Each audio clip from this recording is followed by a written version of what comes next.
역사 속의 주소 경성부 금계동 101번지. 영장의 이슬로 사라져간 수많은 애국지사들의 충혼이 살아 숨쉬는 이곳은 그들의 피와 분노로 붉게 물들어 있다. 멈춰버린 시간 속의 그곳은 여전히 암울하며 비통하다. 수많은 사람들이 오고 가는 도시 한복판. 사시사철 한기가 맴돌고 있는 옥사에는 어두운 그림자만이 드리워져 하얀 민들레를 붉게 물들이고 있다.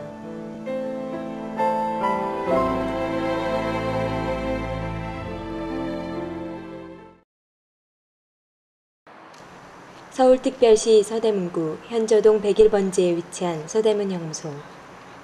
이름을 여러 번 바꿔 쓰면서도 우리의 머릿속에는 끝내 서대문 형무소로 남을 수밖에 없는 한국 최초 근대적 시설을 갖춘 감옥이다. 서대문 형무소는 대한제국 말의 일제 강압으로 인해서 감옥이 지어졌던 것입니다. 그래서 80여 년 동안 우리 근현대사의 격동기에 순환과 민족의 한이 서려 있는 역사의 현장이자 우리 민족의 항일 독립운동에 대한 일제의 대표적인 탄압기관이었었죠. 을사조약 이후 전국이 의병항쟁에 휩싸이게 되자 일제는 1907년 서대문구 금계동에 대규모의 신식감옥을 짓기 시작한다. 이 감옥은 일본인의 설계로 당시 화폐 약 5만 원을 들여 지었고 480평 규모의 500여 명을 수용할 수 있는 대규모의 감옥이었다. 2층 건물의 옥사는 옥사 중앙에서 사방 전체를 감시하기 편리하도록 T자형으로 뻗어 있고 복도 천장을 뚫어 위층을 훤히 올려다볼 수 있게 되어 있다. 옥사 내부의 감방들은 가운데 복도를 사이에 두고 마주보기는 하였으나 햇빛을 차단시키는 바람에 어둡고 침침했다. 높은 벽돌 단장으로 둘러싸여 있는 사형장은 1923년에 지은 15평가량의 외식 목조 건물로 전국에서 사형 선고를 받고 투옥된 애국지사들이 이감된 후 사형이 집행된 장소이다. 형무소 벗으면 붉은 담밖에 생각이 안 나. 붉은 지금도 붉어요. 아이고 난 그래서 아이고 나 저 붉은 담 그때 내가 왜 키가 적었는지 뭐냐. 거기 가면은 그냥 그 면회실에 가서 이제 접수하잖아. 그걸 갖다 내고 보면 그 담이 왜 이렇게 길어. 길고 1912년 6월 독립투사들에 대한 대량 검거에 회오리가 불어닥친다. 일제는 총도감살의 음모를 꾸몄다는 혐의로 700여 명에 달하는 애국지사들을 잡아 가두었다. 이 중 대부분이 무죄 판결로 풀려나고 105명만이 남게 되는데 이를 백오인 사건이라 부르게 된다. 백오인 사건은 총독부가 서대문 감옥의 수용 능력을 점검한 조작된 사건에 불과했던 것이다. 사형을 왔거든요.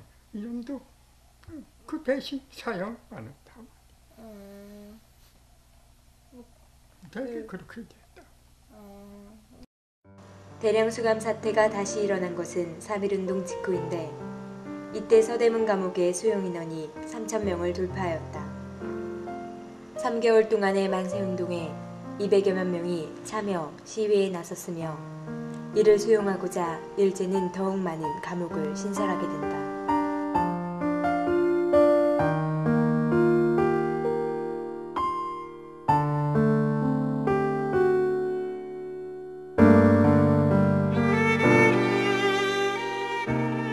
처음 담장을 설치할 땐 지금과는 달리 나무 기둥에 함석을 붙여 지었었는데 제감자를 선동하는 일이 1개월 이상이나 계속되자 한쪽 담이 파옥의 위기까지 가는 실정이었다. 이때는 개축공사 중이어서 완성된 담과는 달리 한쪽에 취약한 재래식 아연판 담이 파옥의 위기까지 가게 한 것이다. 1912년 데라우지 총독을 암살하려다 미수에 그친 김구 선생이 15년 징역형을 언도받고 입감된다. 김구 선생은 백범일지에서 서대문 감방이 벌집 모양으로 매우 비좁고 손목의 수갑이 너무 옥죄이는 데다가 며칠 먼저 들어온 패거리들의 능멸까지 겹쳐 몹시 괴로움을 당했다고 적고 있다.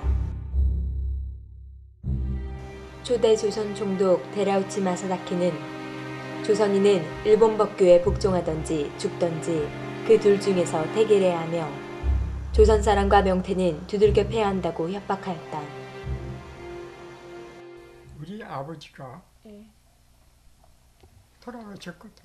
예. 그러면 왜 돌아가셨느냐 하면 외놈들이 다 갖다가 죽였단 말이야. 아. 그 죽인 후에 나를 갖다가 그놈들이 어떻게 하느냐면은 그냥 갖다가 할 수도 없고 그러니까는 뭘 만들어 비밀을 만들어서 예. 뭐로 하다가 그냥 그러죠. 조선 총독부는 1912년 조선 태영령을 제정하여 극형을 가함으로써 수많은 애국지사들을 죽음으로 몰아넣었다. 독립투사들에 대한 신문이나 체포 과정에서 몽둥이로 구타하는 것은 기본이었으며 비인간적인 방법으로 잔혹하게 탄압하였다. 거꾸로 매달아 코와 입에 고춧가루물을 넣었고 불에 달군 인두로 온몸을 찢었으며 전기 고문과 표현할 수 없는 잔혹한 방법으로 성고문을 하였다.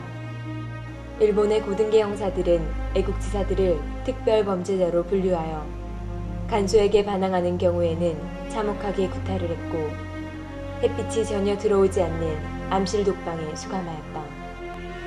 그들은 동상에 걸린 발을 움켜쥐으며 독립을 외치고 또 외쳤던 것이다. 왜냐면 나를 붙들어 온 거는 예. 내가 독립운동을 했고 예. 아마 어렸을 때 그렇기 때문에 이것이 왜냐면 맹기로 놓은 거야. 아 그때 당시에요? 그렇지. 아유. 응? 뭐 칼? 그렇지. 이거를 아. 쳐서 이거를 맹기로 놓은 아유. 그래서 이건 막 박하네. 내가 이거를 고치려고 예. 그런데 나 안 한다고 그래서 너희가 예. 나를 갖다 이걸 고쳐준다야. 아, 필요 무슨 없다. 의미가 있느냐 이 말이야 너희가. 그렇죠. 왜냐면 너희가 그때 그랬는데. 나를 이렇게 맹기로 놓고는 예. 얼마 고쳐준다고. 있다가 그거 자네를 고치려고 나를 고쳐준다고 했다. 그렇죠.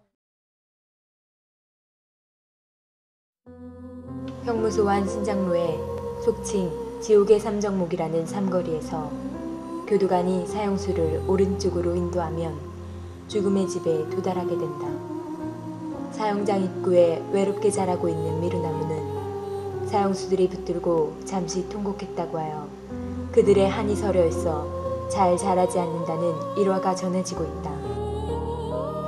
사형수의 유언과 성직자의 축도가 끝나면 작은 나무 의자에 앉은 사형수의 얼굴이 가려지고 이내 목에 밧줄이 걸리게 된다.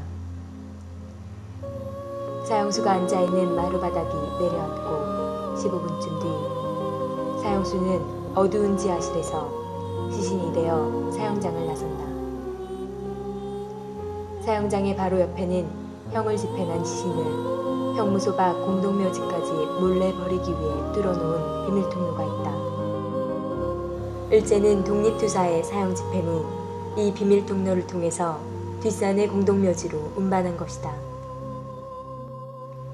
이런 교묘한 술책은 우리 민족운동가들에게 피 맺힌 한을 가져다주기 충분하였다. 서대문 형무소.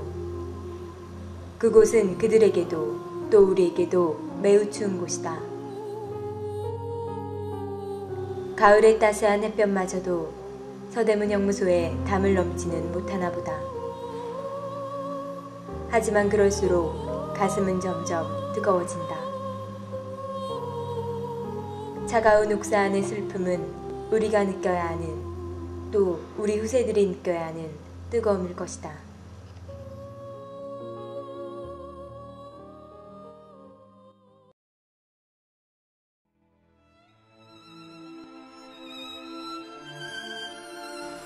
당당한 대한민국인은 교활한 외적의 말을 따를 필요가 없다. 조국의 국권이 모호한데 살아있음이 부끄럽고 조금의 흔들림도 수치스러웠던 것이다. 나의 나라가, 나의 어머니의 나라가 비통하게 외적의 손에서 놀아나는 것이다. 그래서일까?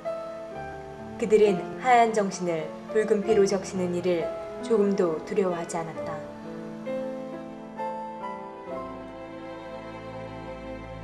붉은 민들레. 그것은 아름다운 그들이었으며 우리 조국이었다. 가슴에 손을 대고서 붉은 민들레를 그려본다. 우리는 대한민국입니다.